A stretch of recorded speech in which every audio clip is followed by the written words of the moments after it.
Good evening, ladies and gentlemen, and welcome to another episode of America in Black and White. Tonight, we have a very special guest with us. We have Dr. Ralph Hughes, who is going to give us some insight on what he's done for the public by public speaking, being an educator, and also as an author. Dr. Ralph Hughes is a leadership subject matter expert, thought leader, keynote speaker, educator, author of The Thinking Leader, Effective Lessons for Everyday Leadership, Public Speaking, Insider Tips You Won't Find on Google, and host of The Lead with Dr. Ralph Hughes Leadership Podcast. Dr. Hughes has over 25 years of combined experience in leadership and education. He was the driving force as the CEO, president, and founder of a leadership consulting firm where he successfully led numbers of organizations to achieve significant growth and success over a decade. His passion for education was evident in his role as lead faculty area chair at the University of Phoenix, South Florida ground campus, where he taught innovative educational courses, contributing to the professional development of countless students for nearly 15 years. Dr. Hughes also briefly taught at Broward College, developed graduate level courses in organizational behavior for Nexus University, and is currently an adjunct college professor at Westcliff University. Dr. Hughes' 28-year law enforcement career has been a rich tapestry of high points with significant roles for the City of New York, the United States Department of State, Bureau of Diplomatic Security, the Department of Justice, Federal Bureau of Prisons, and the United States Judiciary. Through Dr. Hughes' background experience, he has trained thousands of people and given hundreds of lectures and presentations, seminars, and workshops on leadership, organizational behavior, entrepreneurism, public speaking, and criminal justice. Dr. Hughes holds a doctorate in strategic leadership, a master's degree in organizational leadership, and a bachelor's degree in business management. His research interests include intrinsic motivation, organizational behavior, emotional intelligence, servant leadership, and African American studies. He spends his time riding his mountain bike, working out, training in Krav Maga, writing self-help books, and drafting movie screenplays. Ladies and gentlemen, I introduce to you Dr. Ralph Hughes. Welcome to the show, Dr. Hughes. Mr. King, how are you, sir? I'm doing just excellent. How are you today? I'm very well. Thank you so much for having me on the show. I really appreciate that. And I want to say thank you so much for the work that you're doing in our community, allowing us to have a voice in our communities and for our communities. And I thank you so much for that. Well, you're so very welcome. So, to your bio, is there anything you'd like to add to your bio? Sure, why not? I mean, you see the person before you today. You read my bio, which I do appreciate, by the way. But I wasn't always that person. I started in Harlem as that young, shy, skinny kid with a wide smile and a gap in his face with pimples all over his face. So, I basically started out with the same insecurities as everybody else. Some of the insecurities I just shared with you, being in Harlem, growing up in Harlem. I loved Harlem. Harlem is part of my body, my soul, my spirit, my core. Everywhere I go, I always talk about Harlem. You can't talk about Harlem without talking about the Harlem Renaissance and all the great things that Harlem did for culture as a whole, American culture that has also become world culture. So I really love talking about Harlem, and that's who I really am. I am a child of God. I am my mother's son. I am my grandmother's grandson. I am my aunt's son as well. I'm a brother. I'm a father. I'm a grandfather, and I'm a son. That's who I really, really am. Wow. Well, I tell you, I think as we go along through the show, I think that all those wonderful things that you just mentioned, I'm sure that they're going to shine and they're going to highlight where people are not just understand who Dr. Ralph Hughes is, but they're going to want to actually get to know you a whole lot better. Maybe you can help them be as successful as you are. Well, I appreciate that, and I'm still working at it. I'm still working at it. Things didn't come easy for me growing up, dealing with a lot of systemic racism, education, employment, just being stopped, racially profiled by the police, just walking down the block, getting off the school bus. So it's just a lot. It took a lot to get to where I am today, and I'm still working at it. So yeah, and I like to be a blessing to others, but I think others are a blessing to me just as much. I love learning from other people just as much as I love sharing. Yes, sir. I definitely appreciate that. And so let's get into the show here. And I want to Absolutely. ask you this very first question here. What Sure. inspired you to become a public speaker? Wow, that's a very good question. No one has ever asked me that question. Well, here's the thing. Let me go back for a minute. I talked a little bit about my upbringing. I was just a shy, introverted, skinny kid. I loved school. I loved school books, but I was always shy. Didn't I wasn't photogenic. I felt like I was unattractive. Never really wanted to talk to people because I felt they would make fun of my teeth, make fun of how I look and my gestures and the way I spoke. So I was always introverted because of that. So I really didn't have a voice growing up. And that now that you ask that question, all of these thoughts are now just gushing into my head, and one of the biggest thoughts that I'm thinking right now is I remember when I was in high school, I was 14 years old. I loved playing basketball. So I was on a basketball team in high school as a freshman. When basketball season was over, I needed something to do. I did not want to go home. I did not want, because to me, the high school that I was attending at the time, Brandeis High School in New York City, even though it was one of the worst high schools in the city, it was still on the Upper East Side. Do you know anything about the Upper East Side? At least I used to walk from the Upper East Side to go to the West Side, which is on Amsterdam, to get to school. But just going to and from school was a whole new world for me. It was just different. I hated, I'm being honest with you, I hated going back to my community because again, and there's no disrespect to any police officers out there. You have a lot of good police officers, but you also have some of the bad police officers. I call them that bad apple officers. And civil rights were violated almost on a daily basis. I had my civil rights violated almost on a daily basis. I witnessed other people's civil rights violated on a daily basis. I've seen drug dealing. I've seen people get shot in the face right standing 6 feet away from me. I just didn't want to go back to my community. So I always wanted something to do. I was one of those kids. I wasn't, like a goody two shoes, right? But at the end of the day, I liked school, and I wanted something positive and constructive to do after school instead of going back to my community. Because for me, that was like a form of escape, walking through certain neighborhoods in order to get to school and also to get back home. When basketball season was over, I saw a sign at school. They were auditioning for a play, Annie Get Your Gun. It's a school play. Yeah, I Yeah. didn't think much of it. Thought it was a low level, low budget school play. Really didn't think much of it.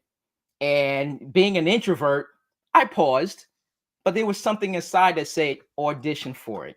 And I auditioned for it. And the person who was auditioning students was Carolyn Soda. She was my English teacher. Long and behold, I did not know Carolyn Soda had a background in acting, on stage, in a theater, and she was also an opera singer. Okay. I've learned how to speak because of Carolyn Soda. And if you're listening to this message today, thank you so much, Carolyn Soda, for basically imparting in me and instilling in me proper enunciation, diction, grammar, projection, and being on stage. I felt it was a form of escape. I felt different. I felt alive.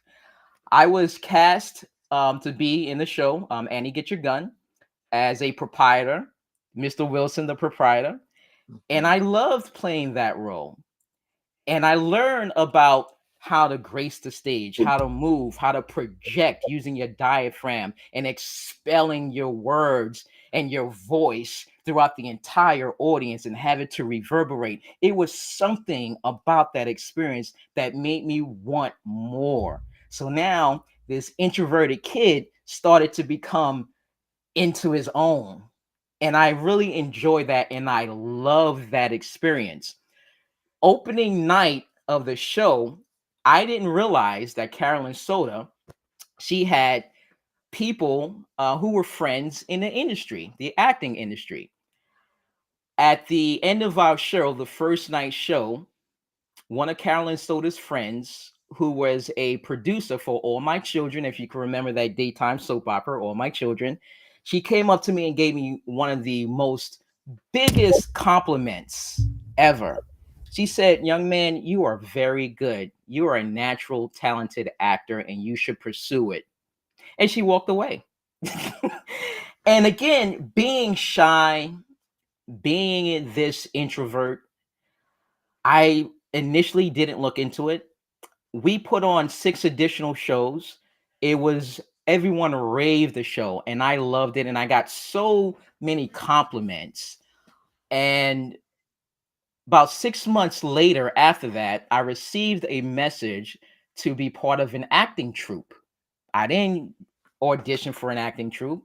I received a message about being part of an acting troupe and they said they would like me to be part of an acting troupe and is giving improvisation skits Okay. to other schools and different organizations and corporations and hospitals. And I was like, great.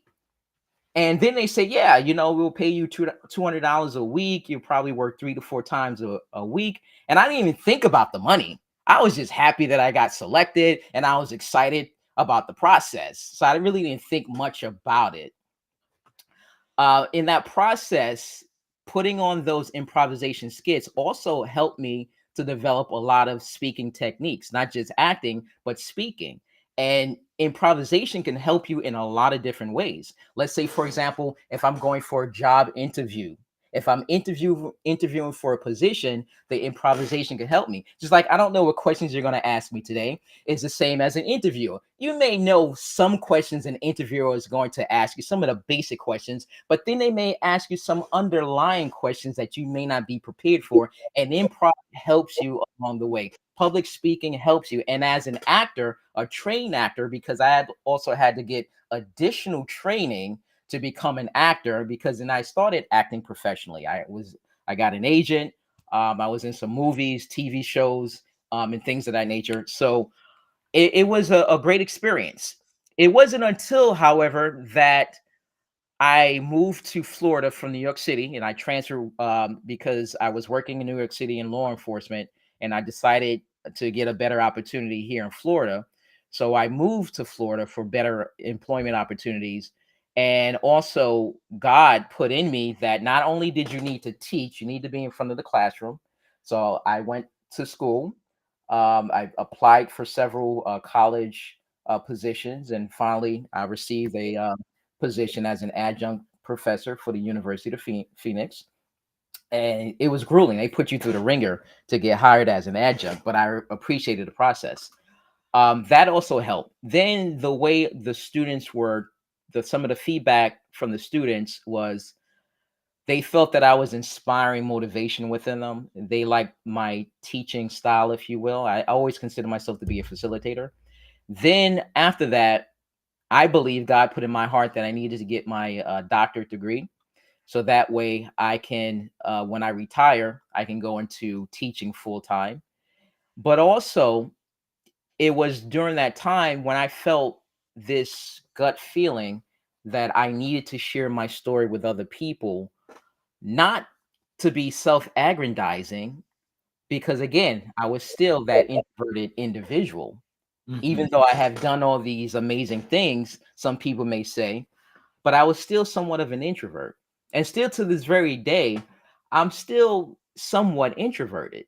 So to come out of my shell wasn't easy. And it's still not easy to this very day. You have to constantly work at it. So you have some tools that you have to work on. But for me, story, where I've been through, what I've gone, what I had experienced, if I can be a blessing to other people, hopefully, hopefully I'll be able to share something that can change somebody else's life. And that's why when I got into public speaking. And so, but with that being said, so is it that you feeling that you didn't have many resources as a kid, but also thinking inside of yourself of wanting so much more. How much did that contribute to you wanting to be a public speaker to tell a story? Well, that's also a very excellent question. Like I said, I detested going back to my community because I just didn't never knew what to expect. It was just a lot going on. I grew up, and just to give context to what you're asking, I grew up in the 70s, early 80s during the heroin, crack cocaine epidemic. It was brutal. It was bad, not only from just murders and drug dealers, but also by the police as well. Mhm. So I detested that. So I really wanted to get out, and being from that environment, and I'm actually very thankful I grew up where I actually grew up, because it allowed me to become resilient. It allowed me to have a mind of fortitude, a Mhm. willingness, that intrinsic motivation to want more, to do more, to seek more, right? And to just capture it. So I had a vision. I knew what I wanted, and I planned my mission. I planned my steps accordingly, methodically, and strategically to accomplish my goals. And that's what I wanted, because originally I just wanted to get out, and I needed a way to get out. And you're right, there were not many resources afforded to our communities, especially young Black men in our communities. Wow. That in itself, I want to tell you, I know we just started, but I want you to know that, this part of what you just spoke about, that in itself is so inspirational.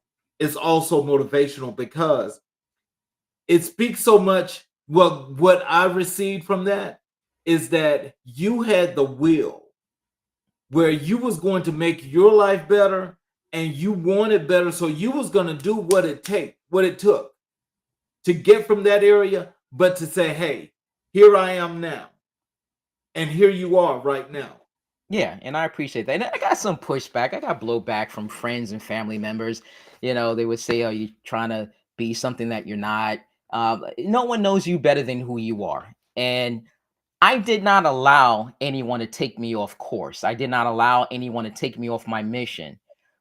Especially when God puts something in your heart, you got to go for it.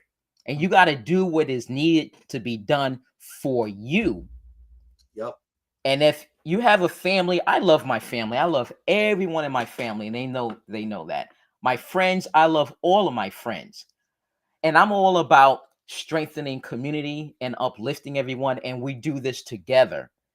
Because when everyone comes together, you can actually move forward at a much greater pace, and at a much faster rate as well. And you can do so much more when you collaborate with other people. So that's how I was looking at it also. But it's the mindset. And that's one of the things I talk about in my speeches.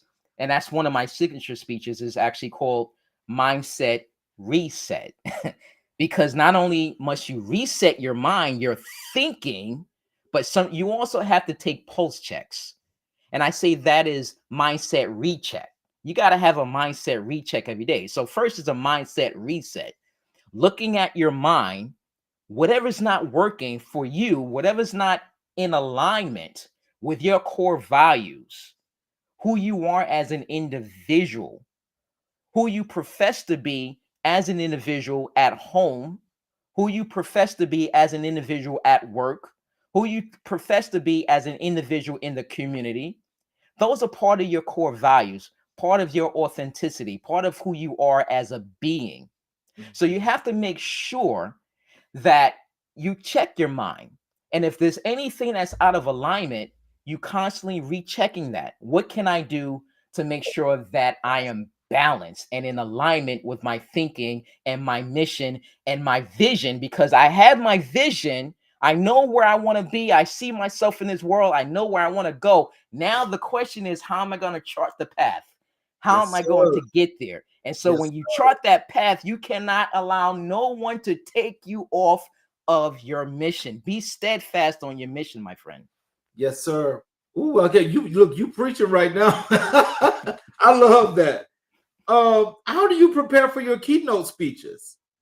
That's another good question. You're actually doing you're really good with research. I appreciate that. Well, I prepare is a very methodical and systematic way that I prepare.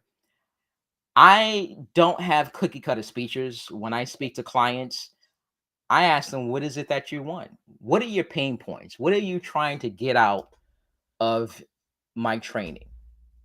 I have several trainings, several topics that I talk about, several speeches I talk about, which are signature and they're on my website. But I also want to know if I'm a good fit, number one, for that organization, because again, just like in our personal lives, also in our professional lives, everyone's not for you and you're not for everyone. So I want to make sure that I'm bringing added value to the client and I always over deliver. So if you're paying me $10,000 for a keynote speech or even 20,000 for a keynote speech for 45, 60 minutes, I'm going to give you at least a $300,000 speech, Mhm. anywhere up to $1 million speech. At least that's what I strive to do. So my process is not simple, but yet it is simple. And what I mean by that, I understand that's an oxymoron, but you'll understand in a minute. I have several questions that I ask, one of which is, what added value do I bring to the table? So I want to make sure I'm a good fit for the organization. And I also want to make sure that that organization is also a good fit for me. And it's interesting when I say that, when I coach clients, I only have certain clients I coach. I stopped coaching a long time ago, but I only have certain clients that I coach. One particular client in general, I always tell them, when you go out and you pitch, and even if you have someone who's looking for a job, ask to see how that job not only aligns with your vision, your mission, your core values, and who you are as an individual, but it's not what that you can do for the job. It's actually what the job can do for you. That is All right. absolutely true. And so that's how I look at it in trying to attract clients.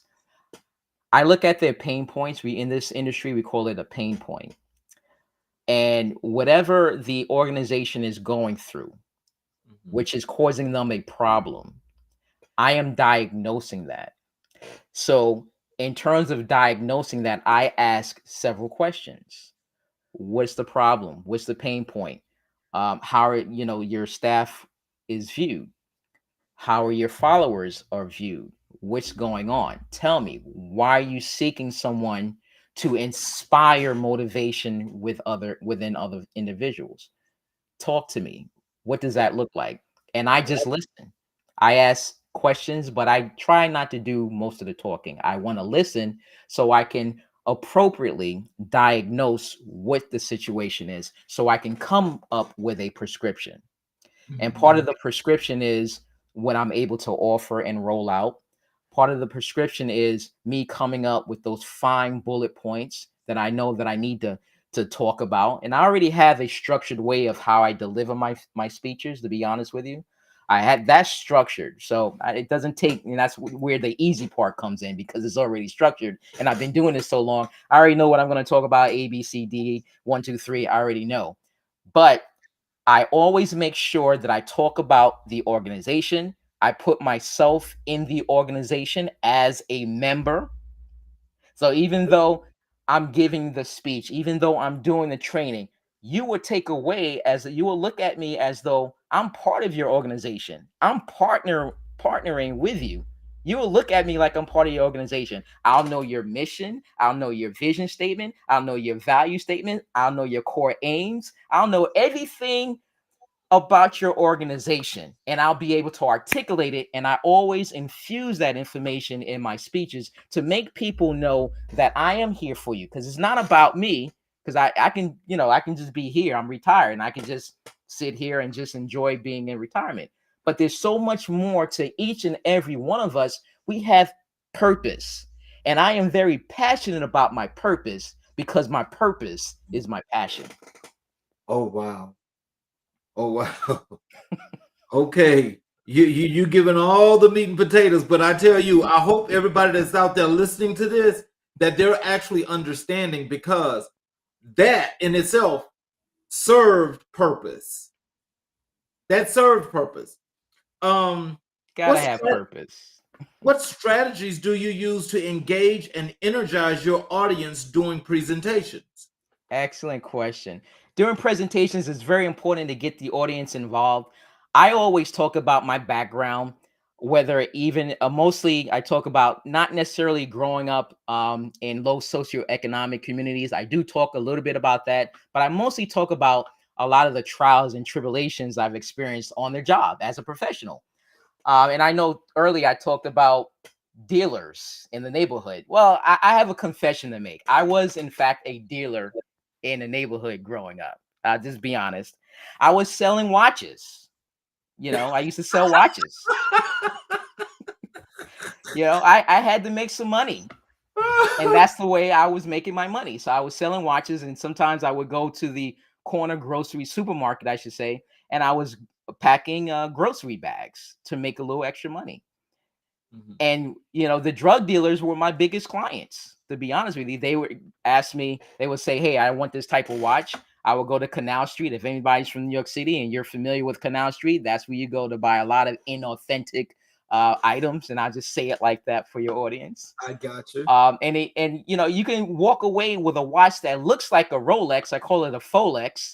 You can walk away with a watch that looks like a Rolex, and I would pay $10 for the watch.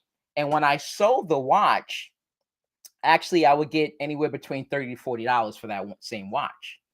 So I bought it at a wholesale price, purchase and I purchased it at a wholesale price and sold it at a retail price with a markup. And if it was a special watch that individuals wanted, then I made sure I got it and I charged them extra for that because I had to take the train to and from the Canal Street. And I also had an employee I needed to pay.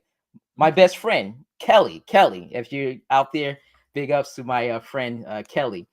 And I hired Kelly, and I used to walk around the community. I had a suit and tie on, and Kelly used to carry my briefcase. It was a special briefcase that held 40 watches, and his job was to present the watches and walk around in the community with me, holding my briefcase with the watches. Oh man, you already had the system together. I had the system together, and that's where I'm alluding to having a system in place. You have to build a system. And I learned early on a lot of leadership, actually, and I learned a lot about this from my mother, to be honest with you. My mother passed away when I was 12 years old. God rest her soul. Um, what happened was she was purchasing, there were five of us in total. I have a sister and three brothers. She was purchasing a suit for my younger brother's graduation, school graduation, and the taxi cab that she was in was hit from behind by a truck, and she was killed instantly. And I was 12 years old at the time. I went to live with my. We all went to live with our grandmother, a maternal grandmother, who took us in immediately. Raised us in a Christian environment, Christian home with a lot of love, and she was truly the matriarch of the family. She truly was. And unfortunately, at the age of I was 14, 2 years later, after she took us in, she passed away of a heart attack. So my Oh, life was rocked. It was devastated. But my point is the skills and the learning that I've learned from my grandmother, my mother, and also my aunt, because she was 21 when my grandmother passed away, and she took us all in. And my aunt was also in school to become a nurse. She dropped everything to become a full-time mother, an instant mother overnight, to not one, not two, not three, not four, but five kids. And I call her my second mother, and God rest her soul, she passed away a couple of years ago. But the learning, and even before she passed away, we used to talk all the time, and she would mentor me, she would coach me, she always gave me words of advice about anything, and even about business. And she was my biggest cheerleader, and I loved her always, and I still love her. And I miss her a lot. But yeah, I learned a lot from my mother, my grandmother, and my aunt about leadership, about business, and building systems. And I know that's a long-winded answer to your question, and I know I really didn't go in deep dive into your question. But to me is about not only building a system. In order to build a system, you have to create a foundation. So that was my foundation. The teaching from my mother, my grandmother, and my aunt created the foundation for me to be where I am today. Mm. Could you share a memorable speaking experience that impacted you personally? Yeah, just now. Okay.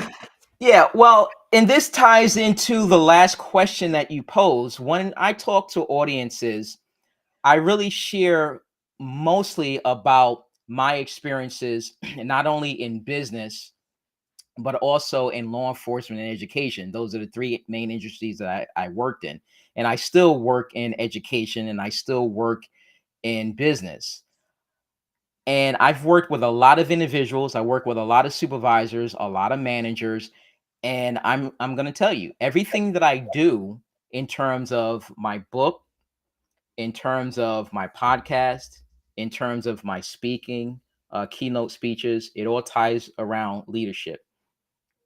The central theme when I talk about leadership really is followers.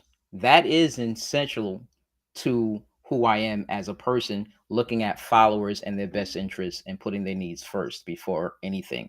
I worked in a supervisory capacity. And there were some things that I just didn't understand or know.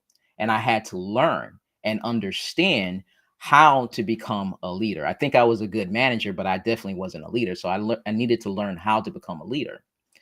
So I share with audiences a lot of the trials and tribulations that I've gone through and that I've experienced on the job, not mainly in law enforcement, a little bit in business, a little bit in education, but mainly in law enforcement.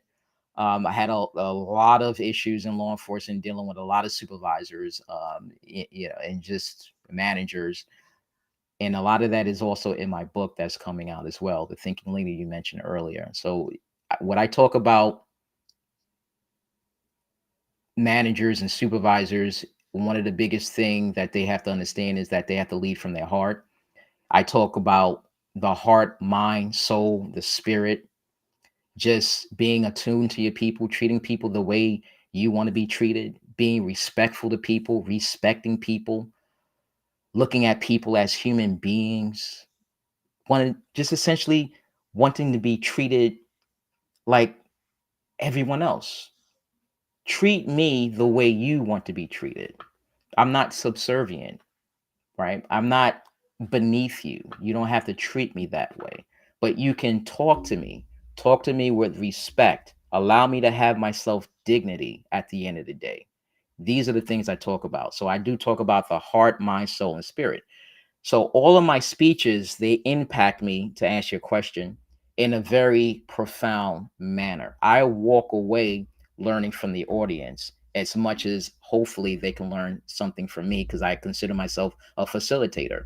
And I'm not the average speaker. And what I mean by that is I'll engage with the audience. I'll walk down on stage. If there's 5,000 people, 100 people, 200 people, I'll engage with the audience. I'll bring people on the stage, and I believe audience participation is ties into another question that you asked previously. I believe having audience participation is also important in making that connection, because I'm not on stage for you to look at me. Hey, look at me. Look what I can do. It has nothing to do with that, because I can go rent my own venue, stand on stage, taking my own photos and videos and just lavish over them, right? But at the end of the day, I really want people to take something away from what I have to share. And I know that I can touch somebody somewhere, just like somebody out there somewhere can touch me. I can touch someone. It's about contributing to this society, contributing to the world that we live in, having that purpose. And part of my speeches is having that purpose to share, to make this world better for every person. We all go through something. You may not identify with growing up in low socioeconomics. You may not identify with systemic racism, educational issues, disenfranchisement, but you can identify when you're having a breakdown. You can identify if you lost a loved one. You can identify when you have low self-esteem. Most people can identify with those things. And if I, but they don't know how to break through. They don't know how to tear down those walls. They don't have the training. They don't have the understanding. So because of what I've been through, because of what I've been trained to do, and what I've learned through hardcore life, in order to break through those barriers and create a new reality and put that reality in motion, then I have purpose. I have a sense of purpose by sharing some tools with people. For example, having emotional regulation, regulating your emotions and regulating the emotions of other people. Being able to just breathe, taking a minute, spending time with family, spending time with friends, spending time with a loved one, a spouse, making date nights, movie nights, working out. Like I said, you got to touch the heart, mind, soul, and spirit. And this is how you do it. You got to balance your life. Read, write, write a book if you want. Read books. If you go on YouTube, make sure that you're putting something that's impactful in your mind. You got to balance your life also. Work out. You don't always have to go to the gym. You can walk. You can ride a bicycle. You can jog. There are some things that you have to do in your life to make sure that you are okay. Because if you're not okay, then no one around you is going to be okay. So that's what I talk about. I talk about leaders, I talk about the mindset, and leaders are responsible for ensuring that followers are okay as well. Because at the end of the day, we are all human beings. It doesn't matter what your title is. We are human beings at the end of the day. We bring our true selves to work every single day. We have, you know, families that we have to support. We have to support ourselves as well. We have to survive. We have to live. And that's what I do. I make sure I touch the heart, mind, soul, body, and spirit of individuals. I wanted to ask you something that you mentioned earlier. When you started out with your answer, can you tell us what was the experience like working inside the police department, and how did you get through that? All right. So I worked in law enforcement for a total of 28 years. I started out as a patrolman for the city of New York. I was actually assigned to the Parks division. And it was interesting. It was interesting. My career there wasn't long lived. There was a certain mindset there. I would say what why I wanted to work in law enforcement, to be honest with you, is very simple. My career as an actor didn't take off, but I was still working. I was truly a starving artist. But that's what I was doing. I was working security actually, and I was also a security guard, supplementing my income while I was going on auditions and things of that nature. Then I was around 23 years old, and then my girlfriend and I at the time, we were expecting our first child. I knew I needed to do something.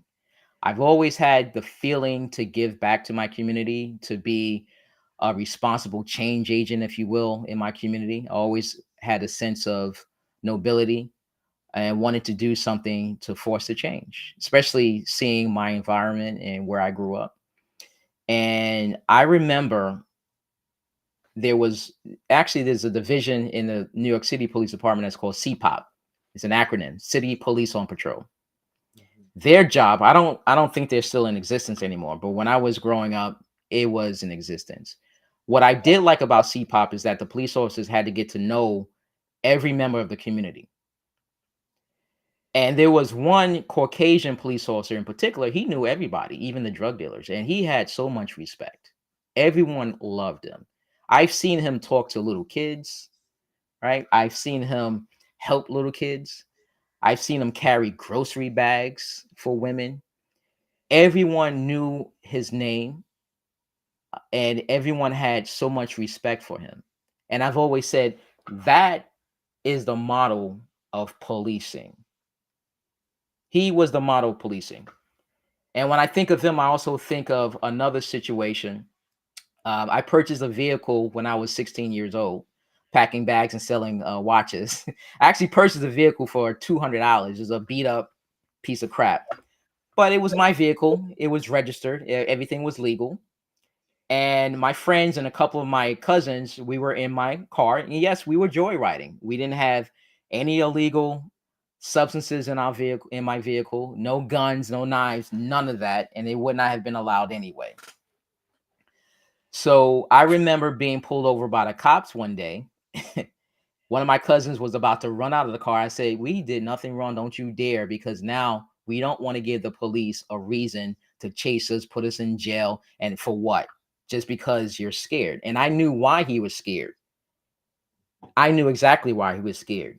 When you see things that we have witnessed growing up, and also all of the history involving the police and our community, I understood very well why he wanted to run. Mhm. But I had to tell him, do not do that, because you're going to create a much worse situation for us. And something interesting happened, because when the police officers, they were on both sides of my vehicle, I rolled down all of my windows just to make sure that they felt safe. My hands were on the steering wheel. We all had our hands up. There was no marijuana emanating from the vehicle because we didn't smoke marijuana. So I wanted to put the police officers at ease.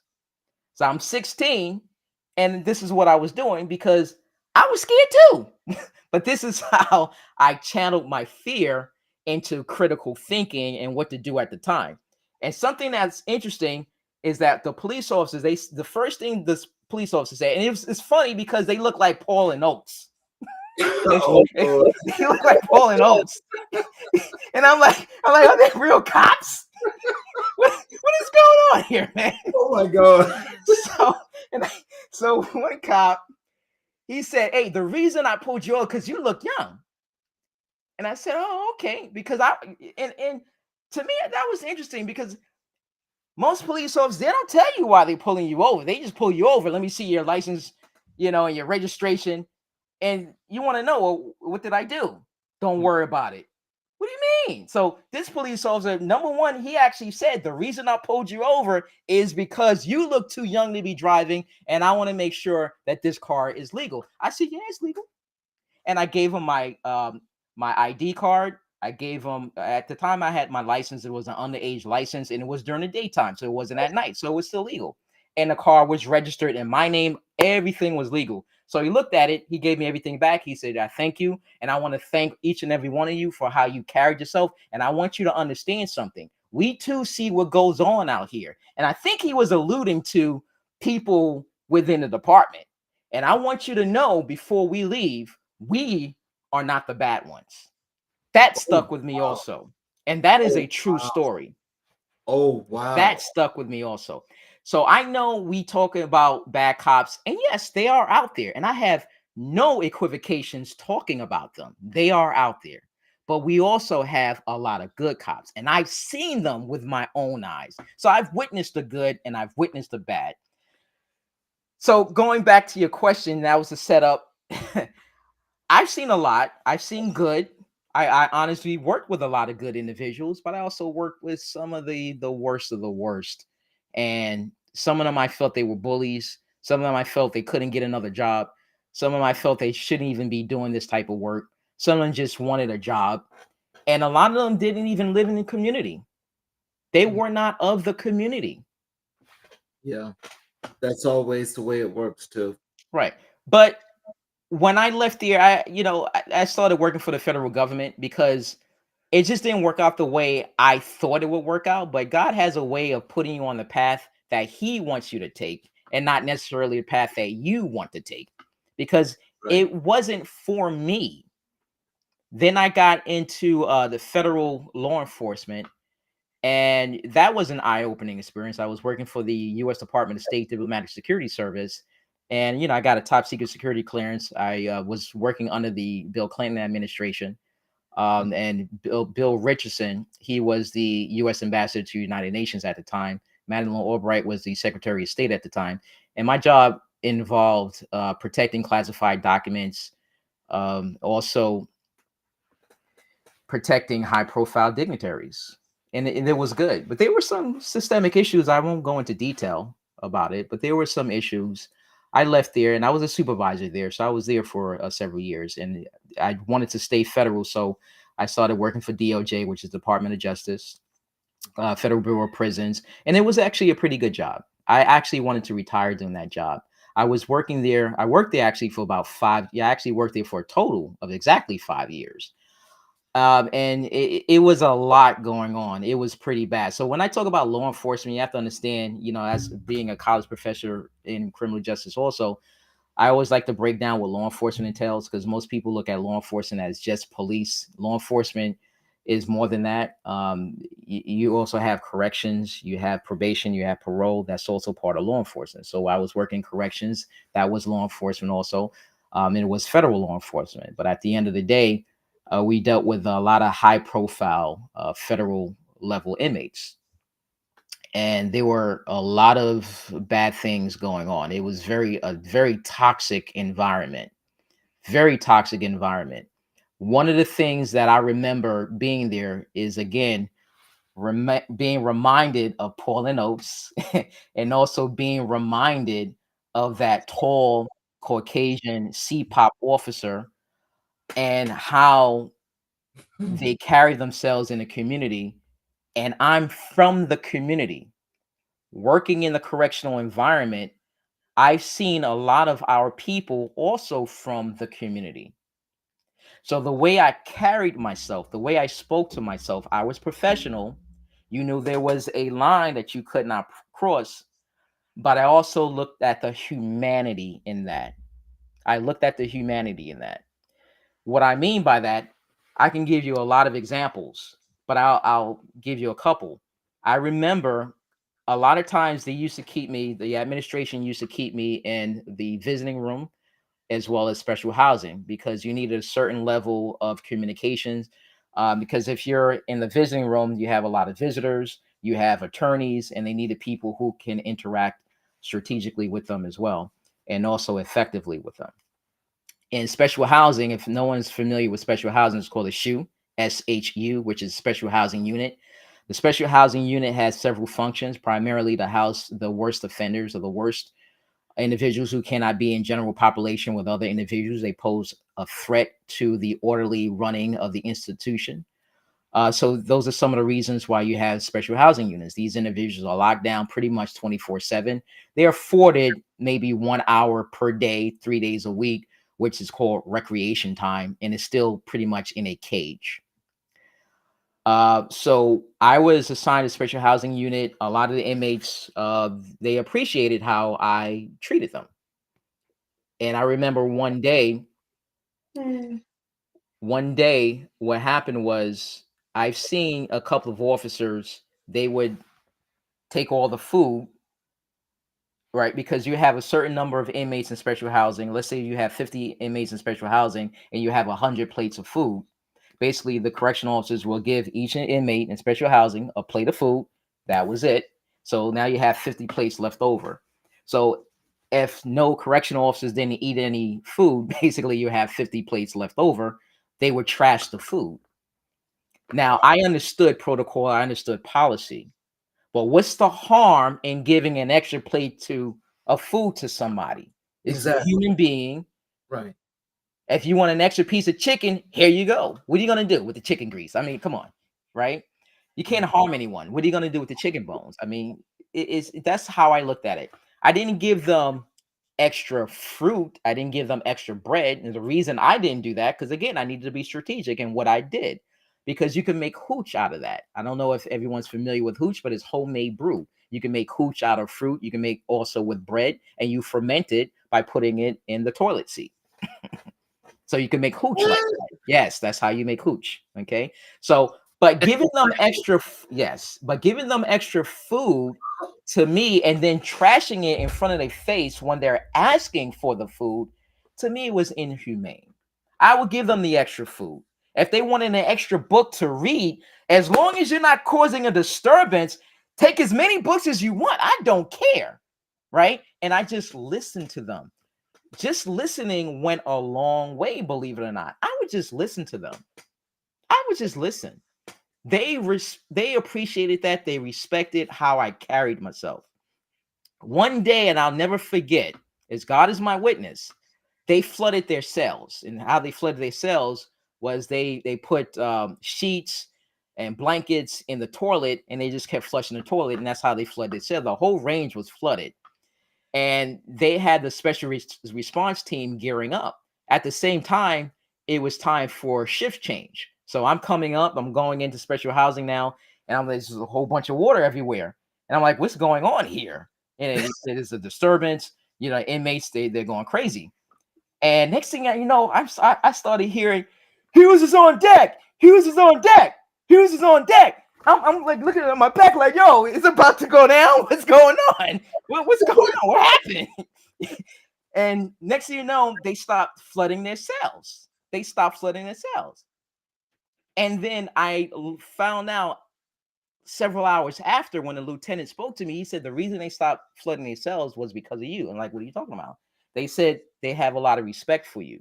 So they were alerting the other inmates that Hughes is on deck to stop flooding their cells because of respect that I've built between the inmates. Oh, boy. Um, and a lot of that also stemmed from being a human, treating people like a human, treating people with your heart. Still, in a law enforcement capacity, you still, you have to be mindful of your self-defense as well. You have to be mindful of your proximity and how you position yourself. But at the end of the day, it was a matter of how you communicate to individuals, how you treat individuals with respect and dignity. And that went a long way. But in that environment, you had a lot of correctional officers who were in prison. They went to prison, federal prison. On top of that, they were investigated and arrested by the FBI for doing a lot of criminal activities, where they were selling drugs on the street on behalf of inmates. They were bringing drugs into the institution. They were having sex with inmates. I mean, it was a very toxic environment. The captain that I worked on at the time, I'm not going to say his name, he led a gang of 30 officers, and they would just go around brutalizing inmates. So if you looked at any of the correctional staff, you turn your lip at them, you frown your face, pretty much they would corner you and just beat you down. That's not an environment I wanted to work in anymore. So after 5 years, I had enough, and I left that environment, moved to Florida, started working for a different federal organization, and I could tell you, I've worked with some of the brightest individuals, the most intelligent individuals working for the federal judiciary. I have a lot of respect and affinity for them. And that's when I actually honed in a lot of my public speaking skills, speaking, in front of the courtroom before a lot of judges. And we were actually like the judges' council, to be honest with you. So speaking before a lot of lawyers, defense attorneys, prosecutors, just having a lot of interviews and also training. It really was an amazing experience. And I was also put in a position where that work that I wanted to do and didn't get a chance to do, now I was doing it through the judiciary to make sure people, especially our people from our community, were they had their due process, and they make sure that their rights were not violated by the federal court system or any other system. As an educator, what teaching methods have you found most effective in leadership development? As an educator, the teaching method I find most effective is just having activities, bringing real world experience to the classroom, talking about experiences, asking a lot of questions, asking a lot of questions, doing a lot of different types of activities. Having activities, a lot of people can retain that information. I don't have a strong or high emphasis on lecturing. I know I can talk. I could probably just talk because you make it easy, Mr. King. It's your fault because I'm not really this verbose, okay? You just make it easy. So we'll probably be at a midnight. I'm just joking. I'm just joking. So I don't have a high emphasis of speaking or lecturing, if you will. Like I said before, I'm a facilitator. As a Oh, facilitator, I facilitate discussions. mhm. I come up with discussions, kind of like you. I listen, and then I have other activities that take place from a real world praxis, though. Everything is real world with me. I don't do any fairy tale stuff. I don't do anything that is not realistic. I don't want, because this is a real world. If you're preparing people, especially to be leaders, and I say global leaders in the in any organizational business, you want to prepare them the right way. You want to prepare them the right way. And preparation entails being hands on. Preparation entails reality. Preparation entails you may not like what I have to say, but I'm going to say it anyway. That is, to me, at the heart and core of facilitating, is having hands-on training and also having a lot of activities, because what that also does, it allows you to retain information at a much longer rate. So if I'm standing here before a class and I'm speaking, and let's say it's a 3 hour class, or even this, yeah, 3 hour class, and I'm speaking for 2.5 hours. Number one, most people are not going to sit down for 2.5 hours to learn. All right, just to learn about this, unless it's something truly that they're going to take away from that's impacting their life severely. But that's not what we're talking about in the classroom setting. So you Mhm. have to make sure that you can tap into the hearts, minds, and souls of individuals to keep them seated so you can provide critical information for them to incorporate in their lives to get out what they're trying to achieve. That's what it's really about. So, how Right. do we do that? Again, is not really talking too much, facilitating, asking those Socratic questions, facilitating on that, and having those activities that you can reinforce but also retain. Retention is key. And how you retain that information is not me constantly speaking, but you actually doing. So less speaking, more doing. That's the takeaway.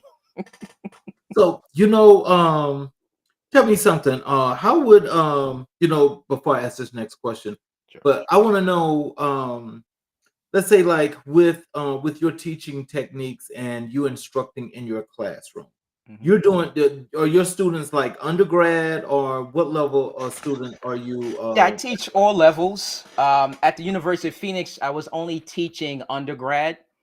Mhm. At Nexus University, that was a master's level. Now I teach all levels. I teach doctorate, undergrad, grad. I teach all levels. Really? I would love to once we're done with the show, I would definitely love to have an opportunity to document your teaching, if that Sure, works. of I would course, love to absolutely. document that because I can, well, this is just the feeling that I get from just listening to you, is that your students get a lot of information, and with that information, everything is determined or depends on, shall I say, how they actually apply it. These are the things that I think people should get to know, but people should see that to learn that there are people such as yourself that can give the best information in the world.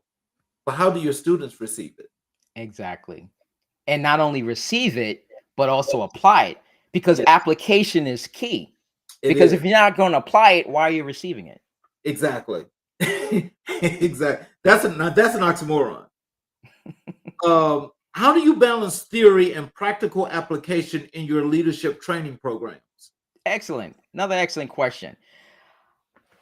It's very simple for me. This is going to be the shortest answer that I can give. And the reason why it's very easy for me is because I alluded part of that information earlier.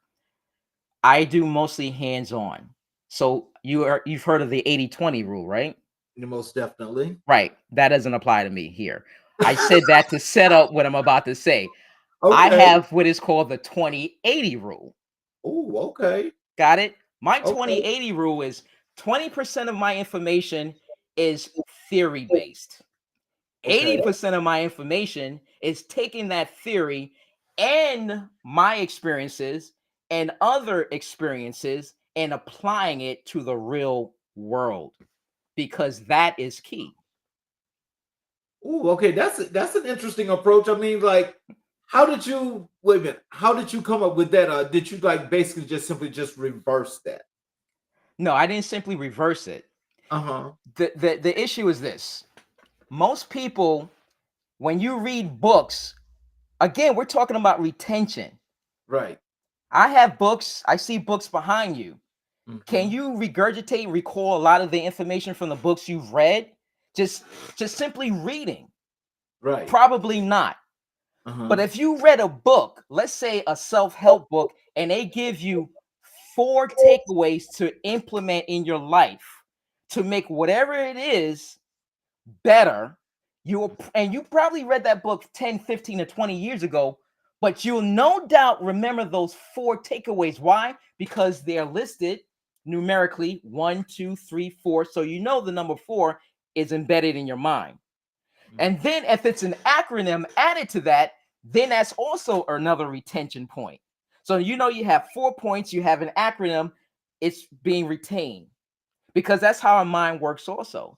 Now, let's say if you apply that information, the 4 points, and you recall that acronym and you start applying that information, you will probably recall that information for the next 20, 30 years. That's my approach. Okay. That's very So interesting. even though you may have read the book, that is theory. A lot of students, you have to read the book that's giving you the foundation, that's giving you the theory. But Mm-hmm. at the end of the day, it's all about application. We've agreed that that is the point. That is the most important thing, is to apply what you've learned. So if Hmm. we're trying to apply what we've learned, the theory comes into the from the reading. Right. The reading now has to transition into application. So Hmm. how do we transfer that into application is by actually applying it. And how it's applied is by not only looking at the theory, but understanding the theory, but breaking down the theory. So now, when you talk about understanding the theory, applying the theory, breaking down the theory, that requires action on your part and more critical thinking. That Yes. also adds to your retention. So everything has to do with retention. And when you retain information, it's really about applying. And there's been studies out there, when you're more hands-on, you retain that information at a much longer rate That is than true. just reading stuff. And some people, they may read something, and then as soon as they're done reading, almost immediately they forget what they've read. Hmm. That is true. That is true. That is interesting. But yeah, I definitely would love to have that opportunity to document one of your classes or a couple of your courses to actually so people can see how theory is actually taught. Because Mhm. I will tell you, and it's not like I was told, but not even when I went to grad school, but when I got to undergrad and just thinking about some of the courses that I took, because my undergrad is in accounting. So I did not specify my MBA, which just expanding what I did in accounting. My thing is, when I first got to college, because again, nobody told me, but I realized it was different than when I left high school, because they say when you go to high school, you're always reading, you're always doing all these different things because you want to be ready for college. But what we fail to miss, what some people miss when leaving high school, going into college, is you can't study the same because we're only giving you concepts. We're only giving you theory. We're giving you these things because we need you to understand that this is your foundation, but you need to apply it. Nobody tells you that. But they not only do they not tell you that, they don't show you how to apply it. That's true too. I know part of the reason. Why? And again, this is very critical.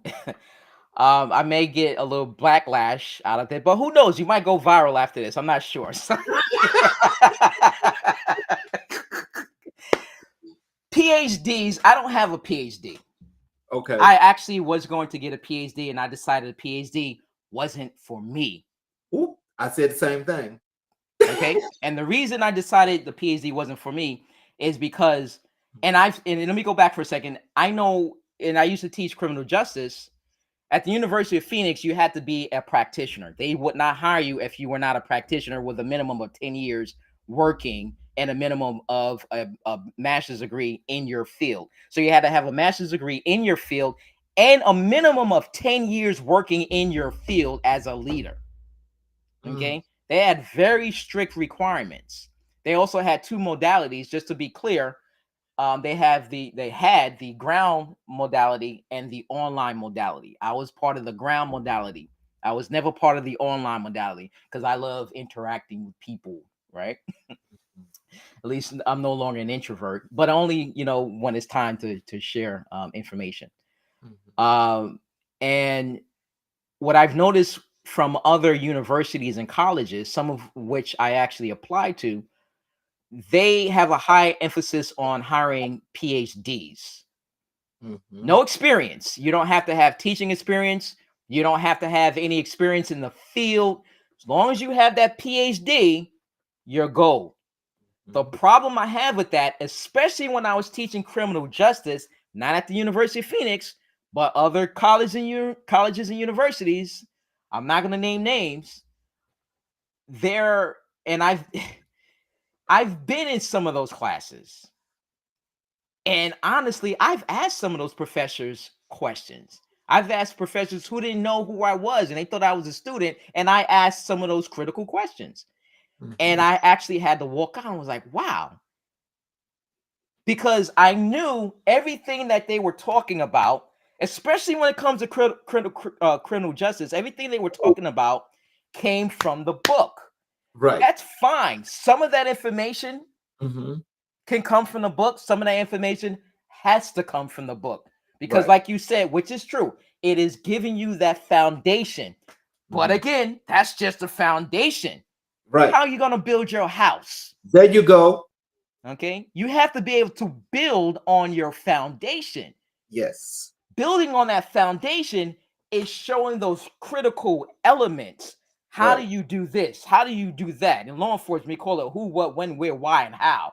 I Mm, can articulate who, what, when, where, why, and how because I lived it. I breathed it. It was part of my being. And even though I'm retired, it's still part of my being. So right. I can show and apply that. Right. Whereas if you just have a PhD, they have to go to the book. No, I'm not saying that to be, I understand what I facetious. understand what you're saying. So, but when it comes to criminal justice in particular, to me, I look at that as being dangerous It is. It is. because you're training people who eventually are going to embark on a career in law enforcement, most likely police officers. And And killing most people. law enforcement, I'm not going to say that, but most law enforcement, they do carry firearms. They Mhm. have, they'll have the power, right, to take lives. They have the power to we say use deadly physical force. Mhm. They have the power to incarcerate you, put you in jail, Mhm. right? They have the power to detain you. Mhm. So you want people who've lived a life, who can talk from the textbook to create and build that foundation, but also apply what's in the book. Right. Because there were a lot of students also who would ask the instructor questions, they couldn't answer the question. And this one student in particular, they just wanted an answer. How do you do this? How Ex do you do that? Well, exactly. it's done by going to page 156, second paragraph. Then you'll see, no, how do you do this? How do you do that? They just want the money.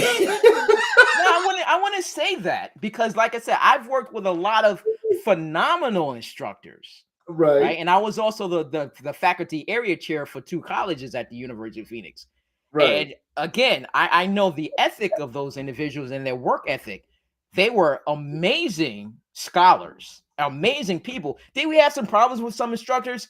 Absolutely. But the majority of them, they wanted to be there. We weren't getting paid a lot of money. I'm still an educator, and I'm going to tell you, I don't get paid a lot of money. Mhm. That term really is relative. Mhm. But at the end of the day, if I had to rely on teaching full time, I probably wouldn't be able to do it and survive. I can do it and survive because I'm retired and I get a pension, I get other things, and I have businesses, right? So I can still do it and not really complain about the money because I'm doing it out of my purpose and my passion, Right.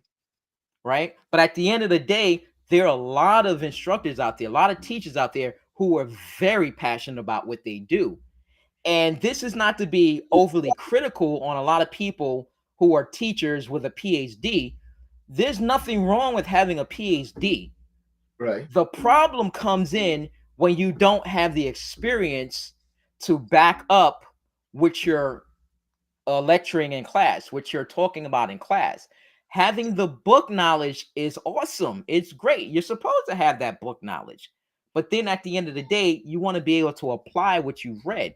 And when you're teaching other individuals, they really truly do want to know how to apply that information. And we have to also understand all organizations, and even we're an organization, right? Every individual is an organization. If you don't believe you're an organization, number one, you're an organ, right? And then you're an organization. You're in the business of you. Right. So when you're in the business of you want to know what I need to do that's going to benefit me. Mm-hmm. When we go to apply for jobs, we want to know the benefits, right? We want Yep. to know what's in it for us. Mm-hmm. So at the end of the day, we're looking at what's in it for me. The students, they want to know what's in it for me. How can I apply this? Some students, yeah, they may go to school, they just want the piece of paper, they just want the degree so they can get the job. But here's the thing. You say you studied accounting, right? Mm-hmm. If you didn't study while you were in school, if you didn't listen to what the teacher said and you didn't apply Mm-hmm. some of the learning on your own, the problem is when you became an accountant, that would have been a very, very difficult job for you because no one trained you, no one taught you. You can have coaches, you can have mentors, but Mm-hmm. when that foundation is not built, when that foundation is not there, then Mm-hmm. it becomes a problem. And then what happens is people now lose interest. Yep. They feel it's not for them, and then they venture into something else. I say this is what you're supposed to do. Give them the tools to be successful. Part of the toolbox is having the book or books, but also sharing and imparting knowledge. And that knowledge comes from your hands on experience. Mm. Yeah, well, you're absolutely right because that's the only work I've, really when I started out, I've been doing that for so long. So that's why that was just important to me, just to get something to back it up. But you're right about that experience. If you ain't got that experience, and there are some students that was trying to get into the class, but the instructors did do. They gave them that time when they saw that they was struggling. They say you might want to leave now.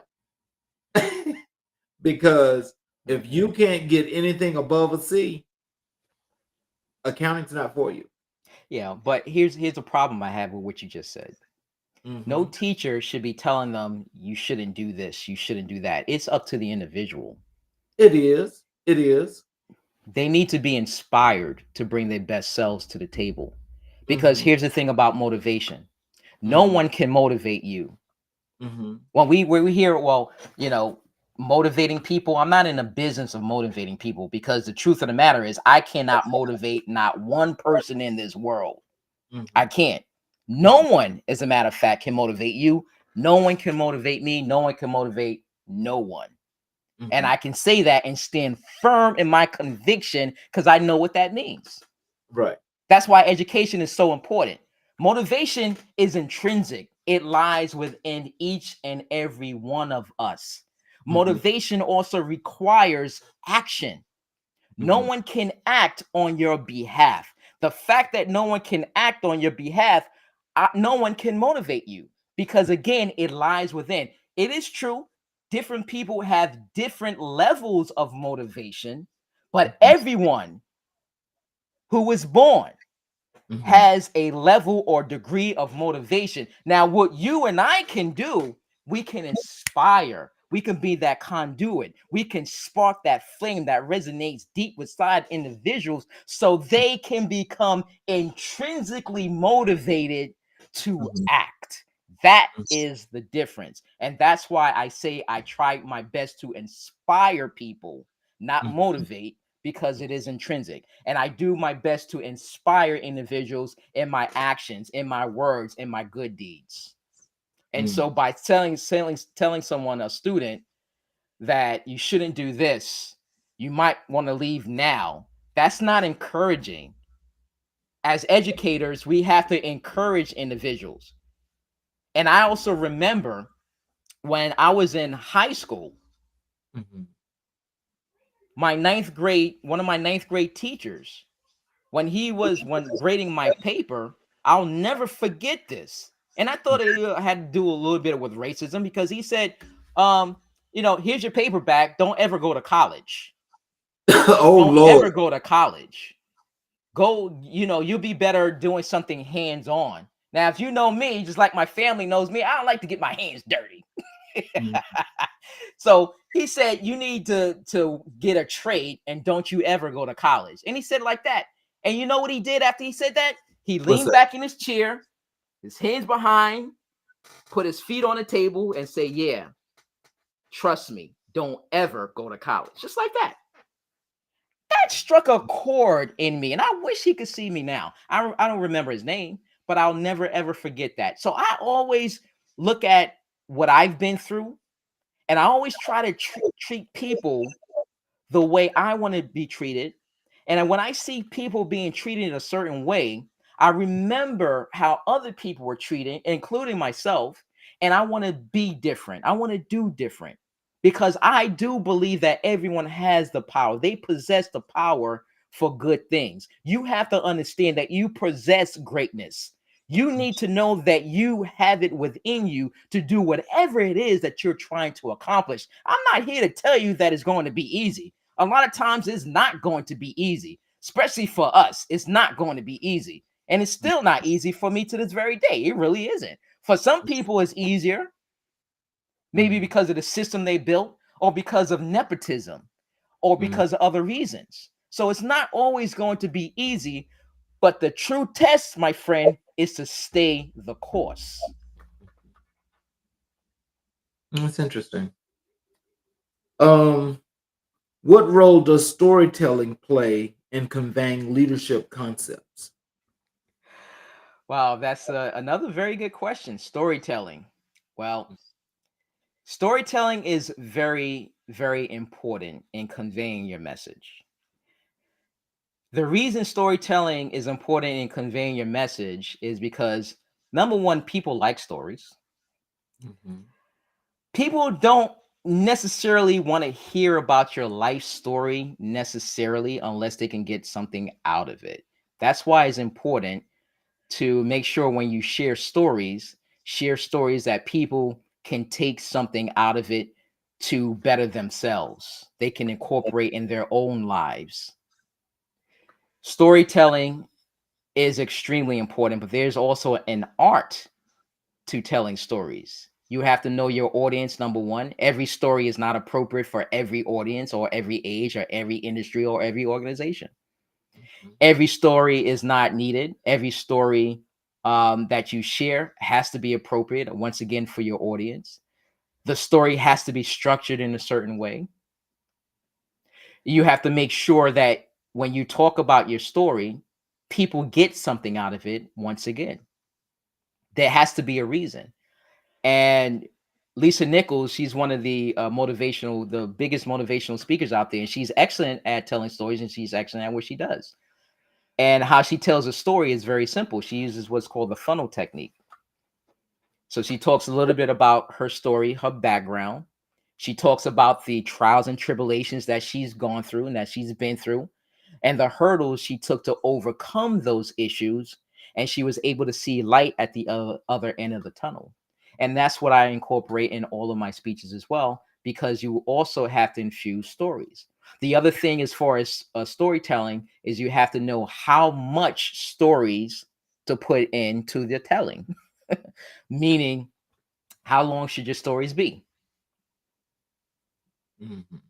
Right. So storytelling, to answer your question, is extremely important because not only do people like stories, but also people can get a lot out of these stories. And we talked earlier about retaining information. You can retain information by recalling that story.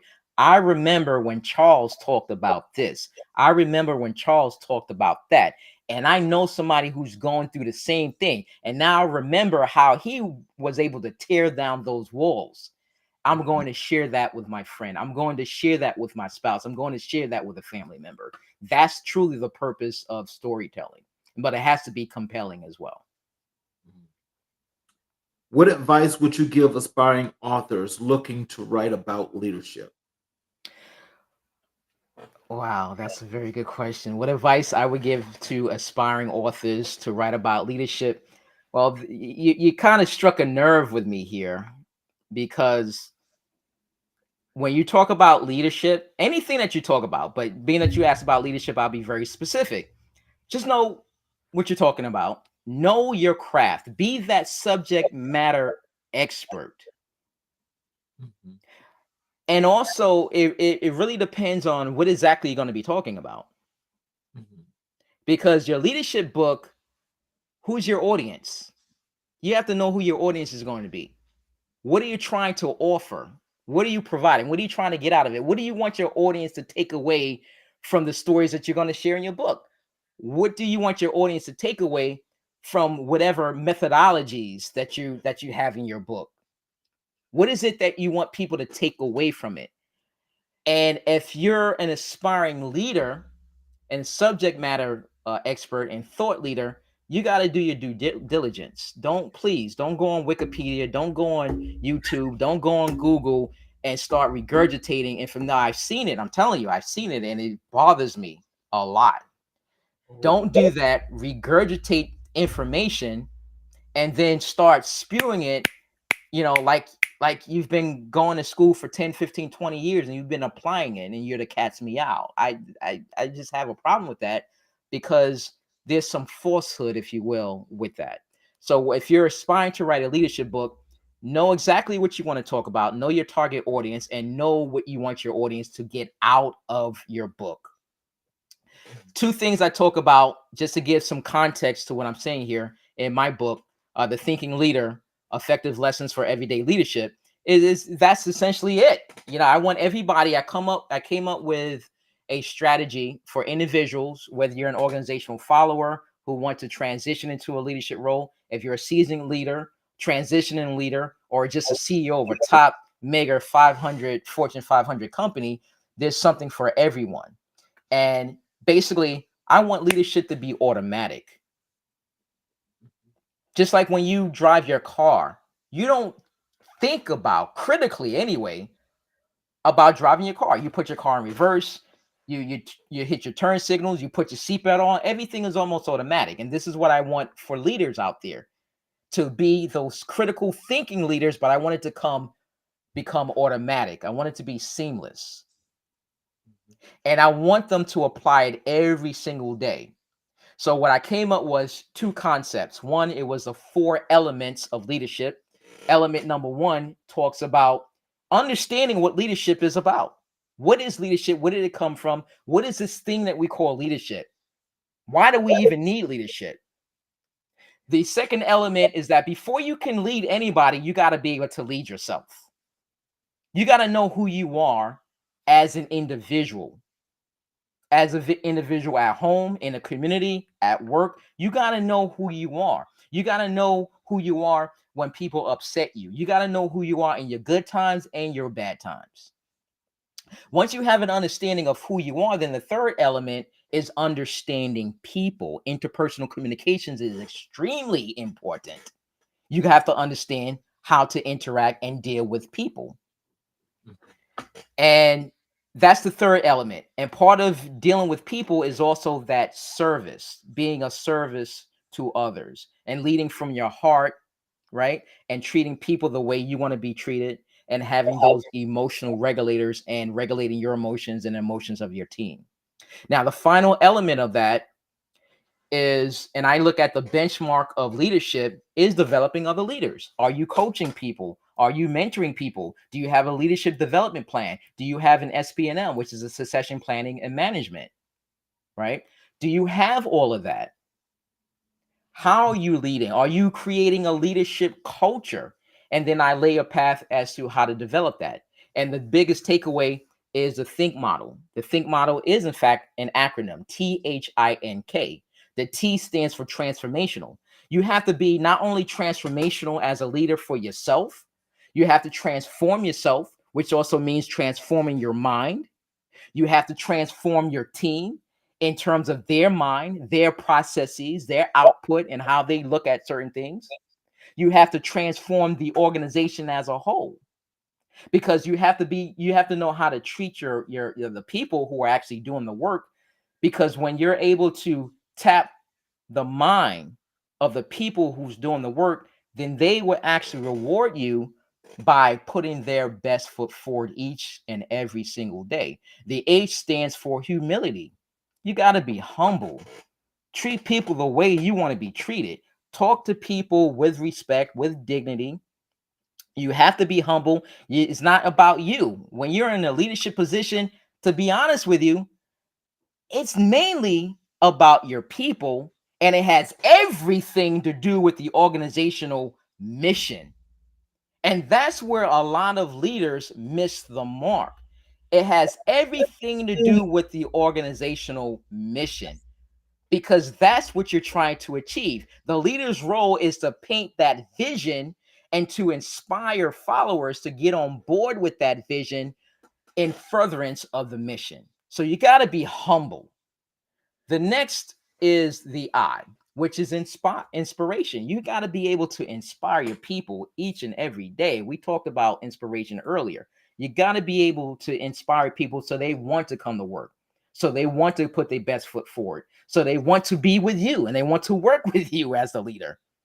Mhm. Because a lot of people leave their supervisors when they look for other jobs.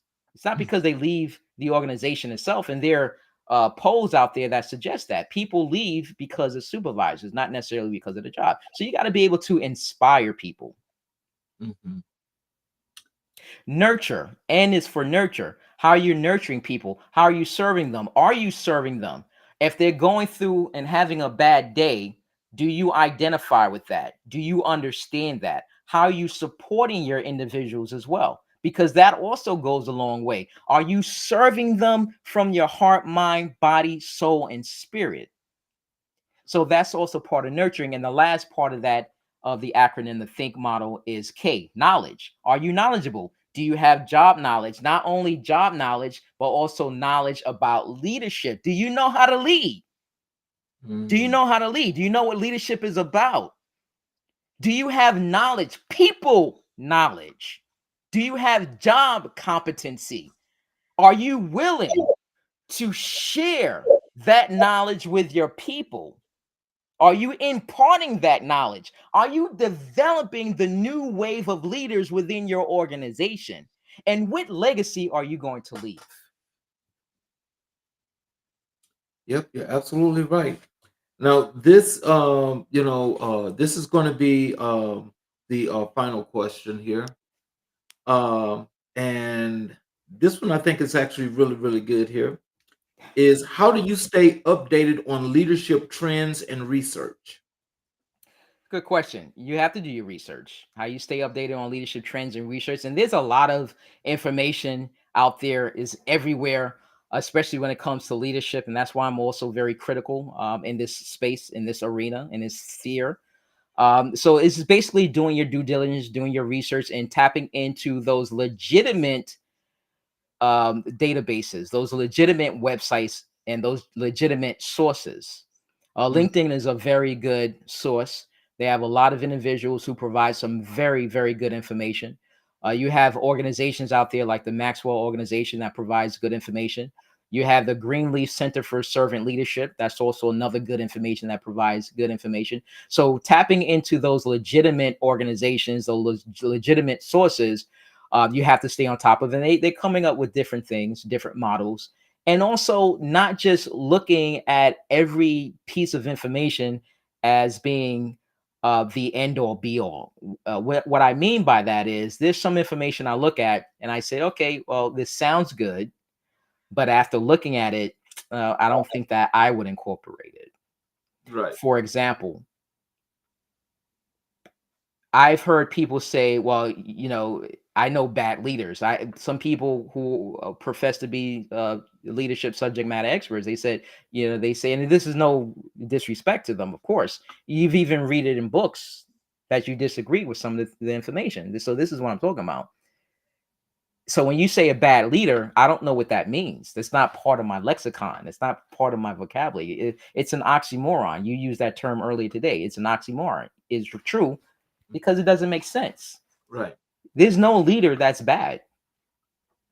There's no Right. such thing as bad leadership. Okay. There's only leadership. Right. So if you use the word bad in front of leader to describe someone who's in a leadership role, that person's not a leader. How about that? You just say the person's not a leader. You're laughing, but that's how I mean it. Well, I The mean, but person, no, I mean that to me, I look at it as is very simplistic, but it's very yeah, true because I know that people have different leadership styles, which is true. that's But true. some people, as you say, they do not connect. They do not hit the mark, and if they don't hit the mark, they have to look at themselves. Right. But here's the thing, you have followers looking at you. It's really your followers who determine who their leaders are. It's not the leader itself. You do know that. It's not the leader. I don't say because I happen to be the CEO of my organization, my corporation, that makes me the leader. I happen to be the supervisor, the manager of this organization, that makes me the leader. No, that just makes you the entrepreneur, that makes you the supervisor, that makes you the CEO, that makes you a manager. That's your title, respectfully. So that doesn't make you a leader. That Right. doesn't make you a leader. Your Right. followers determine whether or not they consider you a leader, depending on how you hold yourself, how you hold yourself accountable, how you regulate your emotions, how you interact with people, the things that you say, the things that you do. Your leaders determine who their followers are. Dr. Martin Luther King, to me, he was the pinnacle of a leader, but he never once regarded himself as a leader, but That's he true. had worldwide appeal, global appeal. Why? Because he was a leader of the people, because we said he was a leader and we supported his vision and we were fully on board with his mission because we knew he was fighting for civil rights in this country and civil rights of disenfranchised people all over the world. So that resonated with people all over the world. And how he led himself and how he went about doing that allowed people to look at him as a leader, and we adored him as such because he truly was a leader. So leaders are not in a position of calling themselves leaders. I don't call myself a leader. I Mhm. hope that I have leadership characteristics that people can look at, they can take away, and that they would consider me to be a leader. But I don't even call myself a leader because I do understand that may be just a role, but followers are truly the ones who determine and decide whether or not you're a leader. So just because I look at books, I read books, and I do some market research and trends, and that's very important to stay on top of market research and trends. And I've given you some sources here today. I've provided several sources, but my other point to that is just to be mindful not to take everything at 100% or face value. That's the point in sharing that. So just because someone you say is a bad leader, and I'm just using that as one example, it doesn't make sense. Either you're a leader or you're not a leader. So if you're saying that person's a bad leader, then he's just not a leader. It's true, there are different leadership styles, and there are also different levels of leadership. Like I said, leadership or leader. So you can be a leader, but you also have leaders who are great. You have leaders who are awesome. You have leaders who are excellent. You have leaders who are phenomenal. Yeah. So, um, with that being our final question for the day, I would. I didn't get a chance to go through each and all of these questions that I did have, but I would definitely love to have you back for a part two, if you would actually be willing, because the knowledge that you have served up has actually been really, really good and been very insightful. I I much appreciate that. because I much appreciate your time, but I definitely would love to have you back on the show. where I we can conclude. But you've done a really good job, and I want to thank you for your time. No, I appreciate it. And thank you so much. And if I could just add one thing, I Hmm. started a nonprofit organization called Leader Village. The Okay. nonprofit organization really caters to young males, black males in particular, between the ages of 10 and 16 years of age, developing them and instilling them leadership skills for life, learning how to be a leader at home, learning how to be a leader at school, learning how to be a leader in a community, and hopefully being a leader, a global leader, whether they want to lead today or in the future, but we're setting them up with leadership skills for life. And So that's something I just want to share. what is the website address? Yeah, you can go to my website is www.drhspeaks.com. That's DRH speaks with an S.com. And you'll see a link for Leader Village, and you can get all the information there. So, like I said, it's a fledgling nonprofit. There's something that weighed heavily on my heart, and this is what I believe God wanted me to do, to develop and also have a 10-year-old son, and he also inspired me as well. And so this is my way of giving back to the community also, and giving back because I've lived that life. Didn't have someone growing up in Harlem and in low socioeconomic environments to mentor or coach me or help me show me the way. And I think I would have blossomed sooner in my life. I would have done, I think, greater things in my life sooner. I think if I had someone to help me in the sense of a coach or mentor. So I think that that's something that came to me one night, and I said, "This is what I got to do. I'm going to, and this is my way of giving back." Well, I definitely appreciate that. And for those of you that didn't get the site, go to drhspeaks.com and look for the link, Leader Village. Please click on that link. Learn what's happening there and be a part of this great movement for helping our younger folk advance into the future. For those of you that are watching on the YouTube channel, I would appreciate it if you would hit the subscribe button and also the notifications button. Every time we have a show, if you do miss it, you will get the notification that the show is taking place. I'd like to thank you, Dr. H, again for being here and being very insightful as you are. I definitely appreciate you for being here. And Well, I, we'll pick up part two the next time you're on the show because I definitely want to conclude this. And I thank all of you all for spending some time with us. And we will see you guys next week here on America in Black and White. well, thank you so much.